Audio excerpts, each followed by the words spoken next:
आप सभी का स्वागत है हमारे YouTube चैनल शिव शक्ति धारा पर। आज की कथा संतोषी माता की कथा।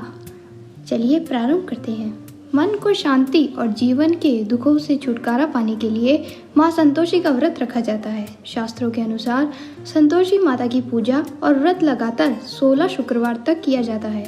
रिद्धि सिद्धि, धन धान्य, सोना चांदी, मूंगा, रत्नों से भरा परिवार होने के कारण इन्हें प्रसन्नता, सुख, शांति और मनोकामनाओं की पूर्ति के लिए देवी भी माना गया है।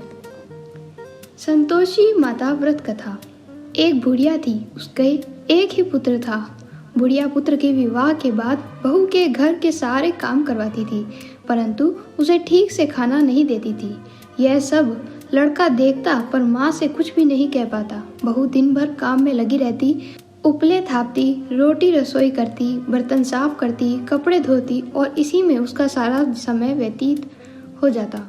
काफ़ी सोच विचार कर एक दिन लड़का माँ से बोला, माँ मैं परदेश जा रहा हूँ। माँ को बेटे की बात पसंद आ गई तथा उसे जाने के लिए आज्ञा दे दी।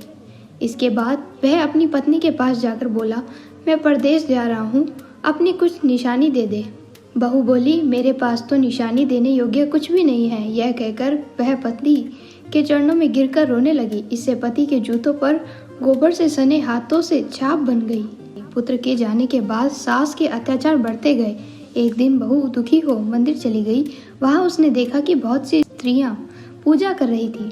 उसने स्त्रियों से व्रत के बारे में जानकारी ली तो वे बोली कि हम संतोषी माता का व्रत कर रही हैं। इससे सभी प्रकार के कष्टों का नाश होता है। स्त्रियों ने बताया, शुक्रवार को नहा धोकर एक लोटे में शुद्ध जल ले, गुड़ चने का प्रसाद लेना तथा सच्चे मन से माँ का पूजन करना चाहिए। खटाई भूल कर भी मत खाना और न ही किसी को देना। एक वक्त का भोजन करना। व्रत विधान सुनकर अब वह प्रति शुक्रवार को संयम से व्रत करने लगी। माँ की कृपा से कुछ दिनों के बाद पति का पत्र आया। कुछ दिनों बाद पैसा भी आ गया।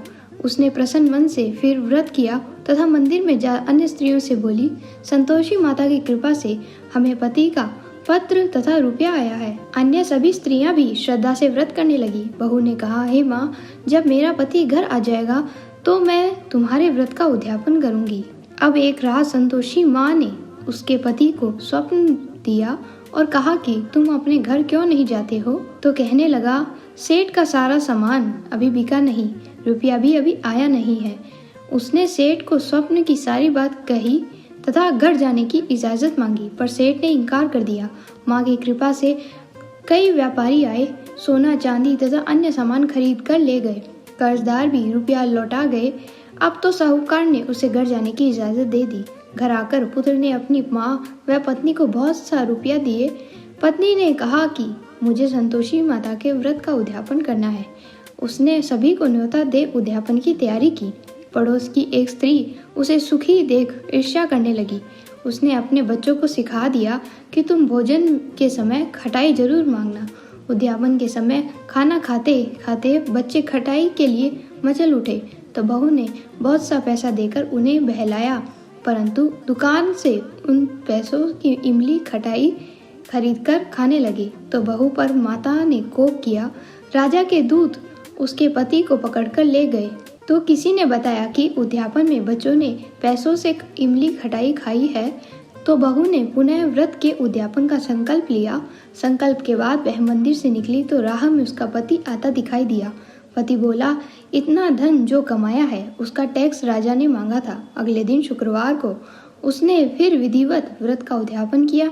इससे संतोषी माँ प्रसन्न हुई। 9 माह बाद चांद सा सुंदर पुत्र हुआ। अब सास, बहू तथा बेटा माँ की कृपा से आनंद से रहने लगे। इस प्रकार जो कोई भी संतोषी माता का व्रत करता है उसकी सभी इच्छाएं पूर्ण होती है, साथ ही साथ उसके घर में सभी कष्टों का नाश होता है तथा शांति आती है। ओम नमः शिवाय।